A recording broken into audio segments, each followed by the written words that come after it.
Chamundi hill, next నంజగూడ్ temple వెళ్ళాక రూమ్కి వచ్చి ఒక 10 మినిట్స్ రెస్ట్ తీసుకొని గ్రీన్ హెరిటేజ్ అనే హోటల్కి వెళ్ళాము లంచ్ చేయడానికి. ఫుడ్ ఇక్కడ బాగానే ఉంది. సౌత్ ఇండియన్ ఫుడ్ కావాలి అంటే బాగుంది ఇక్కడ. అక్కడి నుంచి మేము ఆల్బుర్జ్కి వెళ్ళాము. ఇది మీనా బజార్లో ఉంటుంది. మైసూర్ అంటేనే పెర్ఫ్యూమ్స్, నా దగ్గర ఎక్కువ పెర్ఫ్యూమ్ కలెక్షన్ ఉంటుంది. మైసూర్ వచ్చాను కాబట్టి ఖచ్చితంగా ఇక్కడ పెర్ఫ్యూమ్స్ తీసుకోవాలనే ఉద్దేశంతో ఇక్కడికైతే వచ్చాను. ఇక్కడ ఒరిజినల్ పెర్ఫ్యూమ్స్ వాళ్ళే తయారు చేస్తున్నారు. నేనైతే ఒక 3-4 టైప్స్ అయితే తీసుకున్నాను. మైసూర్ ప్యాలెస్ అనేది ఈవినింగ్ 5 o'clock క్లోజ్ చేసేస్తారు. జగన్మోహన్ ప్యాలెస్ కూడా వెళ్ళేవారు ఈ దృష్టిలో పెట్టుకొని వెళ్ళండి. మేము 3 o'clockకి ఇలా వెళ్ళాం, 3:30కి ఇలా మైసూర్ ప్యాలెస్కి.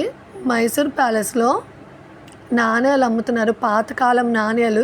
ఏమి కొందామన్నా మాకు మా బాబుతో అసలు అవ్వలేదు. మాకేమనిపించిందంటే ఇంకేదో ఇవన్నీ చూడటమే చాలా ఎక్కువ అనిపించింది మాకు.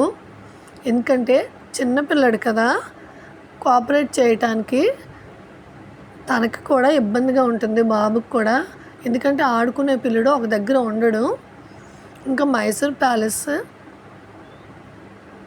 మస్ట్ విజిట్ ప్లేస్ అండి. ఇప్పుడు కూడా రాజు కుటుంబీకులు ఇక్కడ నివసిస్తున్నారు. మైసూర్ ప్యాలెస్ లోపలికి స్లిప్పర్స్ నాట్ అలౌడ్ అండి.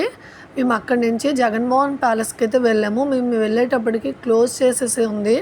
ఏదో నైట్ మ్యూజిక్ షో ఏదో అవుతుంది. సో వెళ్ళే వాళ్ళు టైమింగ్స్ని దృష్టిలో పెట్టుకొని వెళ్ళండి, క్లోజ్ అయిపోతాయి.